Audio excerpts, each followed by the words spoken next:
Look, one of the reasons why I enjoy your work so much is because your focus is similar to mine in that you look at both the mindfulness aspects as well as the positivity aspects of life, Mm. and and your training it really merges the two.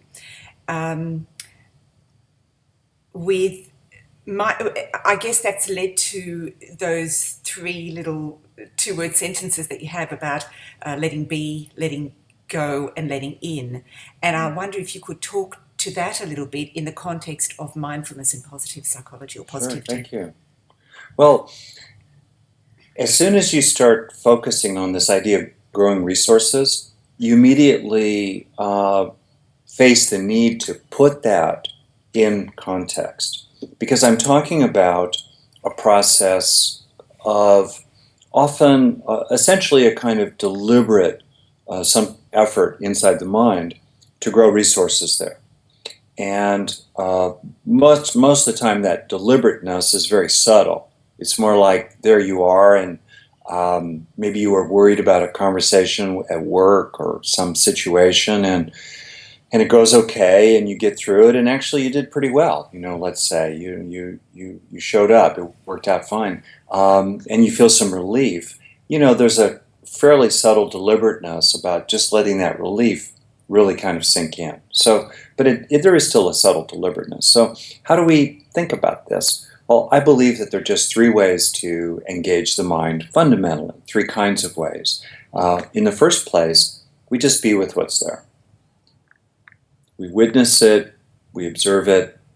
Maybe hopefully we step back from it, we disidentify from it. Hopefully we have compassion for what's there. Let's say someone has done something kind of shockingly hurtful, or you've got bad news from the doctor, or you're worried about someone you love. You're preoccupied, let's say, with a child.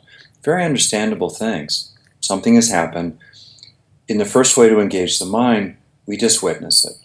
Hopefully, we witness it with compassion and curiosity. Hopefully, we kind of unpack it.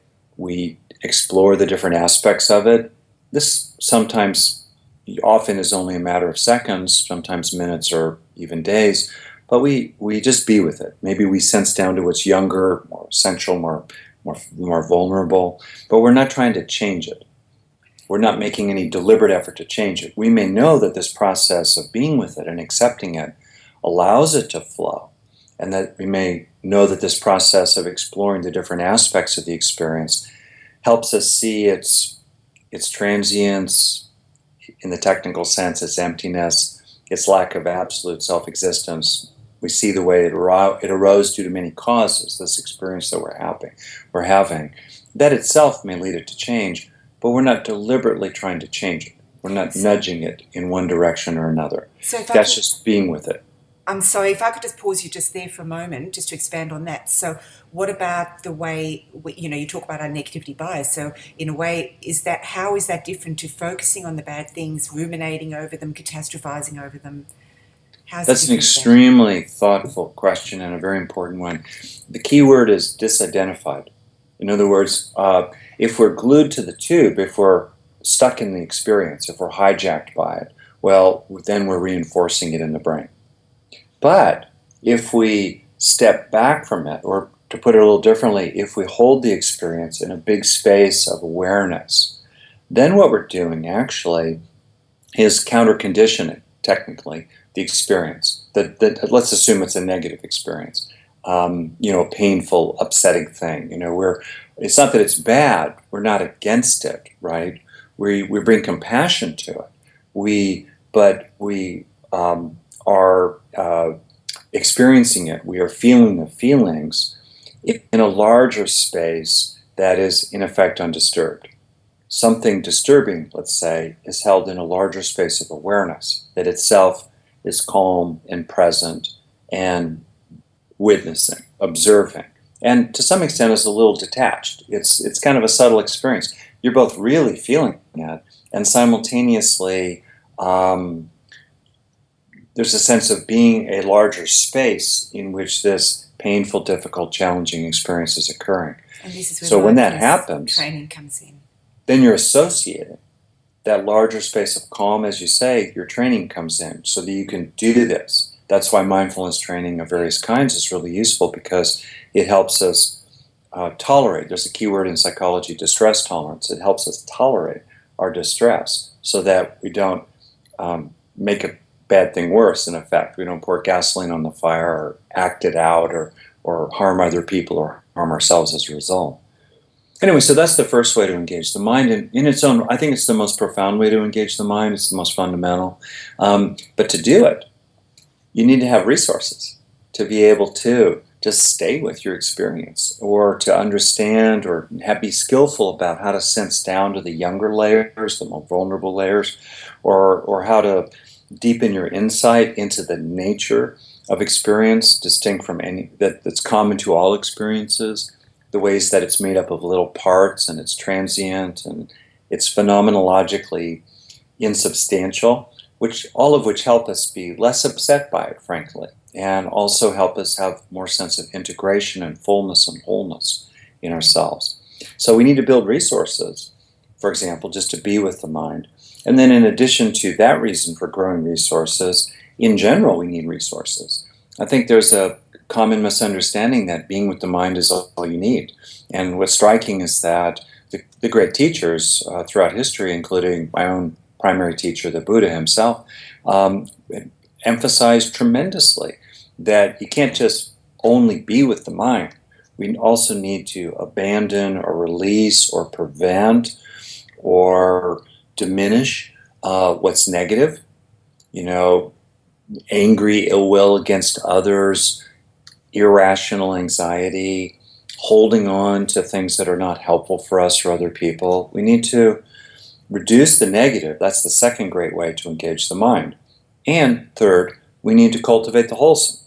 We need to develop skills of various kinds, like interpersonal skills, parenting skills, relationship skills.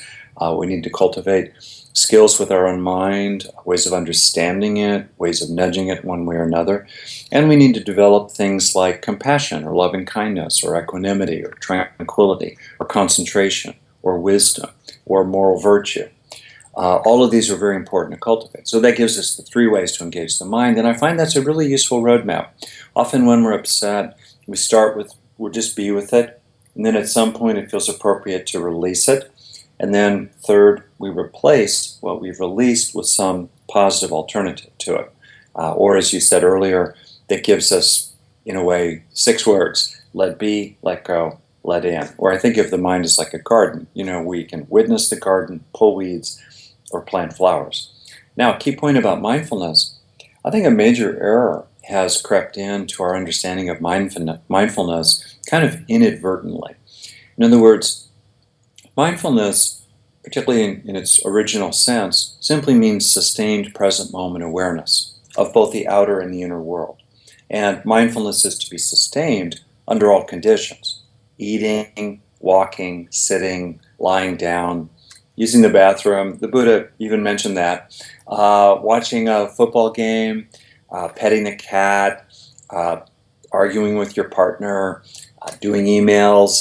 Mindfulness is to be sustained under all conditions. So mindfulness is to be sustained whether we're just being with the mind or releasing or reducing something negative, or, let's say, growing something positive.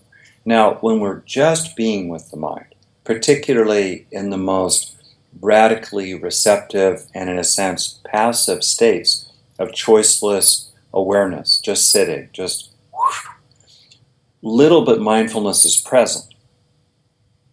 In other words, we're not making deliberate efforts when we're in radical choiceless awareness. We are most radically just being with what's there.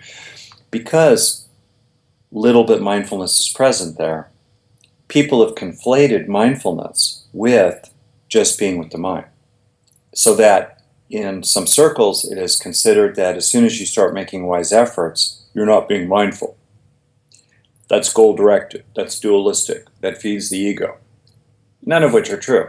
I think it's important to appreciate that we are to be mindful under all conditions, and there's more than just one way to engage the mind.